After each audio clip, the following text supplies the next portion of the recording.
You know that incredibly specific feeling when you are the very last person left in a building? Oh, yeah. Like a massive echoing structure, not just a small room. Exactly. Like the fluorescent lights are humming a little too loudly, and the air conditioning suddenly sounds almost like a person breathing. Right, and every single scuff of your shoe against the floor feels like an absolute intrusion. Yeah. I mean, you are supposed to be there technically, but every primal instinct in your brain is suddenly screaming that you are trespassing.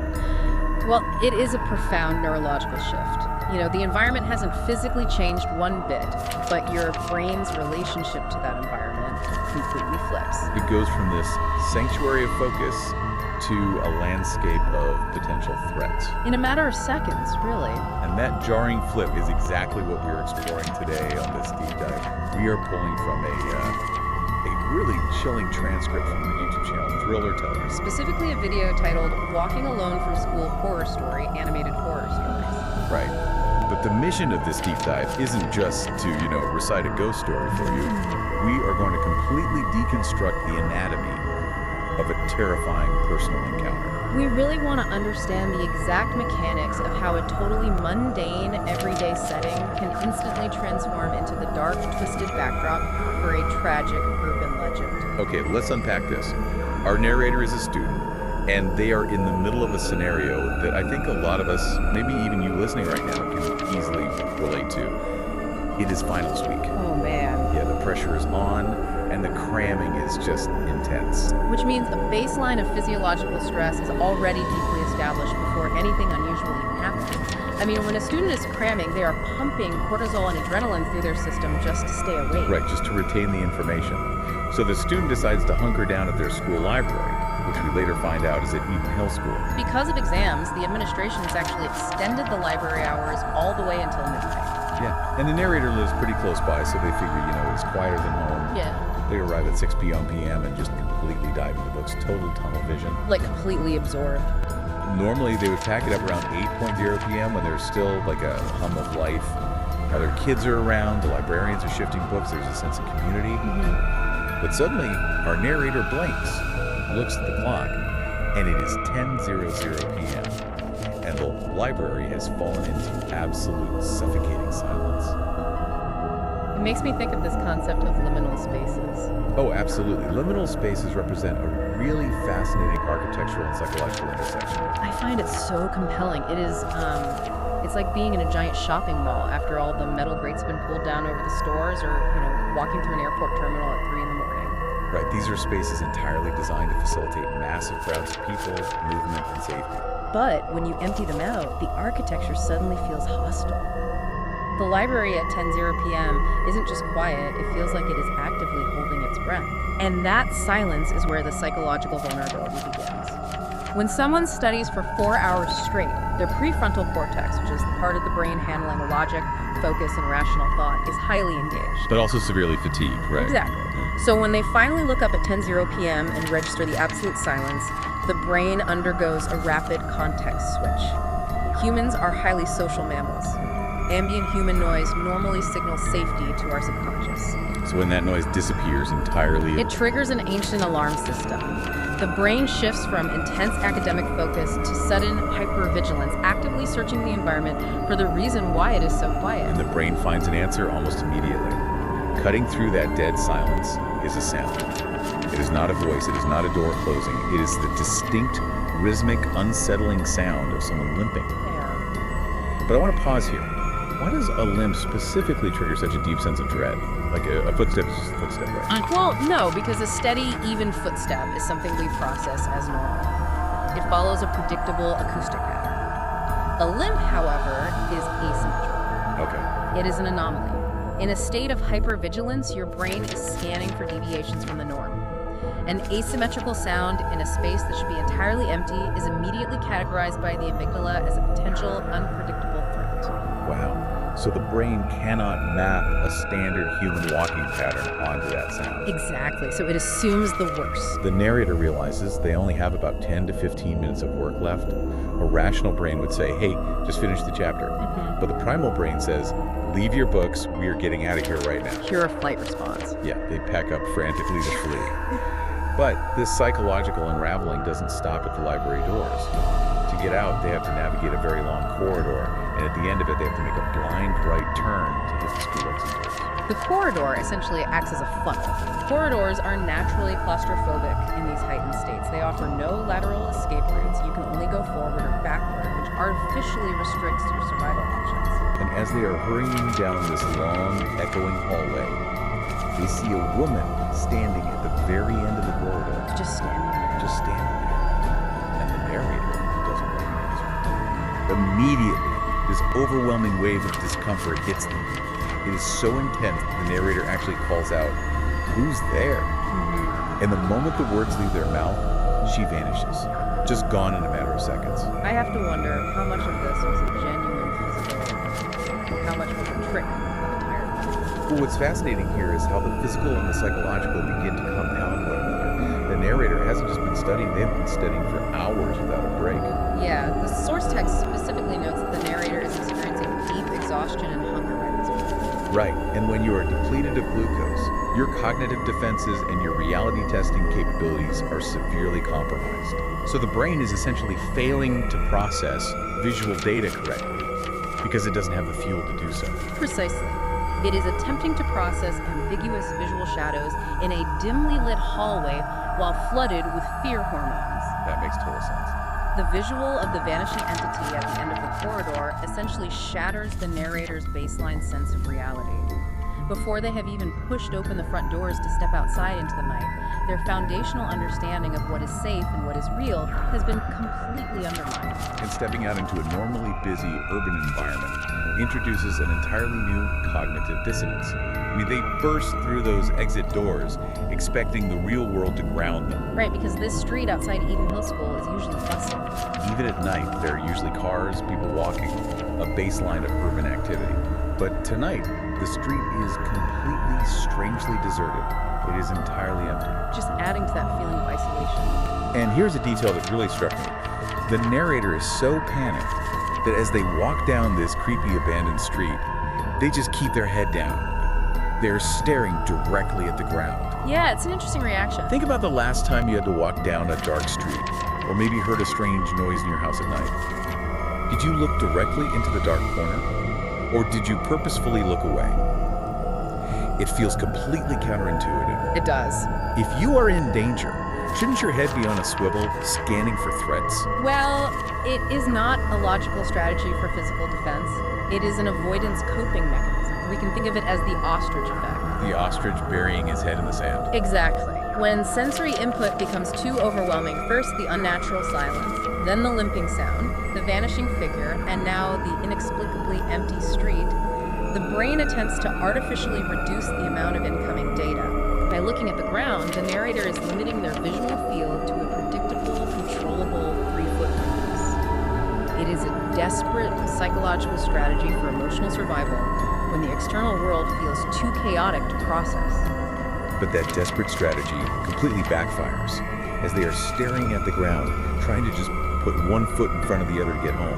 A shadow falls into that very specific 3-foot radius. Oh no. A shadow stretches out onto the ground, reaching toward them from out of nowhere. There is no one around, but the shadow is undeniably there. The external environment forces the narrator to break that avoidance mechanism. They have no choice but to look up. And what they see when they look up is the turning point of this entire terrifying encounter. The dread of the unseen suddenly becomes the sheer, visceral terror of the scene. Right in front of them. The woman is walking in front of them. And the source material is highly specific about her appearance. She is moving agonizingly slowly. She appears disabled, wearing tattered, dirty clothes. Very unsettling visual. But the really chilling details are her limbs. Her hands and feet are described as twisted. Her hair is a messy, chaotic tangle. The narrator catches up to her in almost no time because she is moving so slowly. And then, everything stops. The narrator's brain just goes numb, frozen. Their gut is absolutely screaming at them not to take a single step closer. You know, we often use the phrase gut feeling metaphorically, but it is a literal physiological data stream.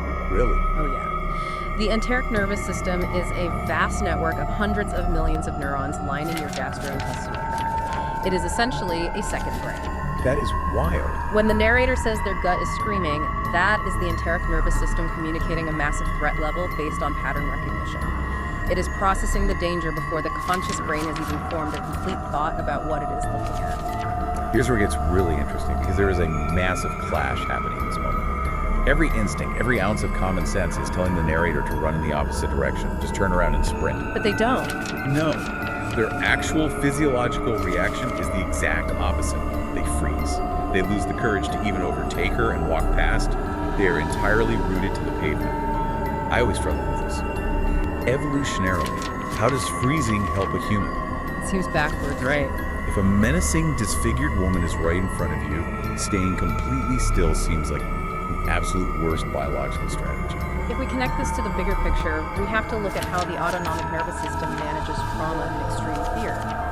We often hear about fight or flight, but we frequently ignore the third biological imperative freeze. Okay. Think of the brain's higher cognitive functions, like a modern building's elevator system. When the fire alarm goes off, the emergency system immediately cuts power to the elevators and forces everyone to the basic structural stairwells. Oh, I like that analogy. When the anomaly in front of the narrator is too overwhelming, too far outside the bounds of normal reality to process logically, the parasympathetic nervous system slams the brakes on the body's motor functions. So the emergency system takes over and shuts down the conscious mind. It acts as a circuit breaker. Freezing makes an animal less visible to predators whose vision is based on movement, and it physically prepares the body to absorb an impact. So it's not them just giving up. Not at all. It is not cowardice or a failure of willpower. It is a profound, involuntary biological override designed to keep you alive when your brain cannot compute a safe escape route. The body is essentially forcing them to stay still and not draw attention. But the interaction is forced upon them anyway. The woman turns and asks the narrator what the source describes only as a strange question. And we don't even know what the question was. Which almost makes it more unsettling, right? The narrator is so overcome by intense fear and panic, so completely numb, that they cannot utter a single word in response. They're just locked up. Operating purely on survival instinct, the terrified student just raises a shaking hand and points. They point far, far away into the distance. It's just a desperate attempt to make her leave. A wordless redirection. They are offering a trajectory away from their own physical space. And incredibly, it works. The woman turns and slowly limps off in the direction the student pointed, walking until she is completely out of sight. The moment the spell is broken, the moment she is gone, that circuit breaker flips back on. Flight takes over. And they run. They run as fast as humanly possible, desperate to find a car, a person, anyone to help. But as they are running, echoing from far away in the dark, they hear the woman scream. The scream consists of two distinct words. She is here. A phrase that completely lacks context in that terrifying moment, which only amplifies the horror of the pursuit. The sheer terror of that scream is the final straw. The physiological and psychological toll peaks, and the narrator's body just completely gives out. They instantly pass out cold on the pavement. Wow. We see this in movies all the time, right? Someone fainting from fear. But what is actually happening mechanically in the body when someone just collapses like that? It's a condition known as syncope. During an event of extreme terror, your heart rate and blood pressure spike massively to fuel that flight response. But in some cases, the vagus nerve overcompensates to try and calm the system down. It slams on the brakes too hard, heart rate plummets, blood vessels dilate, and blood rapidly pools in your legs. Oh, so the blood leaves the brain. Suddenly, your brain doesn't have enough oxygen. Fainting is actually the body's ingenious mechanical survival hack. By forcing you to instantly drop perfectly horizontal to the ground, it allows gravity to immediately help return blood flow back to your brain. It is literally gravity stepping in to reboot the hard drive. Exactly. Well, they wake up later, thankfully safe in their own home. It turns out a neighbor had found them passed out on the ground and carried them inside. But the rescue comes with a major revelation. The neighbor is the one who finally provides the context for the entire horrifying night. This is the pivot. Yeah, this is where the story pivots from a terrifying encounter into a chilling urban legend that recontextualizes every single detail we have discussed so far. The neighbor explains the local lore. Back in 1998, there was a 32-year-old woman named Agatha. Agatha had a 10-year-old daughter who was a student at that very school, Eden Hill. One day, while the little girl was playing with her friends on the grounds, there was a terrible accident. The daughter died. A catastrophic localized trauma. The neighbor tells the narrator that Agatha simply couldn't bear the grief. The thought of losing her child broke her mind and her body completely. Agatha eventually died, and according to the local lore, her restless spirit now haunts the Eden Hill school grounds and the surrounding streets. Still looking for her. She is forever roaming, forever searching for her deceased child, hoping to be reunited with her once again. So what does this all mean? Well, it fundamentally changes the entire emotional architecture of the narrative. Totally. We spend this whole time terrified of this menacing, disfigured, limping woman in the dark. But with this revelation, the lens shifts entirely. We realize that the twisted figure at the end of the corridor wasn't just a monster. No. She was a deeply grieving mother. The tattered clothes, the messy hair, the slow limp is a physical manifestation of an unbearable, destructive sorrow. This raises an important question about the sociological function of urban legends. How do communities process immense, unmanageable grief? It's hard to even wrap your head around. It is. The tragic death of a 10-year-old child on school grounds is a communal trauma. It is an event so horrific that the community struggles to safely integrate it into their daily lives. They cannot simply process it as a random accident because that makes the world feel too dangerous. So they turned it into a story. They mythologize it. They transform the raw, unmanageable grief of the mother into an urban legend. The ghost of Agatha becomes a containment vessel for the town's collective sorrow and their deep fear of loss. That makes so much sense. Telling the story of Agatha is actually the town's way of subconsciously warning their children to be safe near the school, while simultaneously ensuring that the memory of that lost little girl is never entirely forgotten. The horror evolves into heartbreak. Yeah. The anomaly the student encountered wasn't a predator hunting a victim, it was a fragmented memory trapped in a loop of its worst day. When you look at it through that sociological lens, that terrifying scream in the dark, "She is here," stops being a jump scare. It becomes profoundly tragic. It really does. It is the sound of a spirit trapped in a permanent cycle of false hope. Every time she thinks she has found her daughter, the cycle resets. We started this deep dive exploring the mundane stress of a late-night study session. A student just trying to get through finals week at Eden Hill School. And we followed them through the architecture of isolation, the unnerving silence of the library, the physiological breakdown of the freeze response and syncope, and finally, a direct, face-to-face confrontation with a local tragedy made manifest. We journeyed from the physiological mechanisms of human fear to the sociological mechanisms of folklore and communal memory. As we wrap up, I want to turn this over to you, listening to us right now. Think about the urban legends in your own hometown. Think about the stories whispered at sleepovers or the places you were told never to walk past at night. We all have them. How many of the monsters in those local stories are actually just echoes of that very real, very human tragedy? How many ghosts are just grief that a community didn't know how to bury? It forces us to examine our own relationship with the stories we inherit and the empathy we extend to the figures within them. But before we go, I want to leave you with one final lingering thought based on the exact details of this encounter. We established that the terrified student's brain shut down. They froze. The circuit. And when Agatha asked her a strange question, the student just pointed a shaking finger far, far away into the distance, purely to make the scary woman leave. Agatha followed that direction and linked away into the dark. But if Agatha's entire existence is based on wandering the streets desperately looking for her lost 10-year-old daughter, what if she wasn't trying to terrorize the student at all? What if she was simply asking if they had seen her little girl? And because the panicked student pointed randomly into the empty night just to make the nightmare end, did they unknowingly send a death or grieving mother on a tenuous wild goose chase in the dark?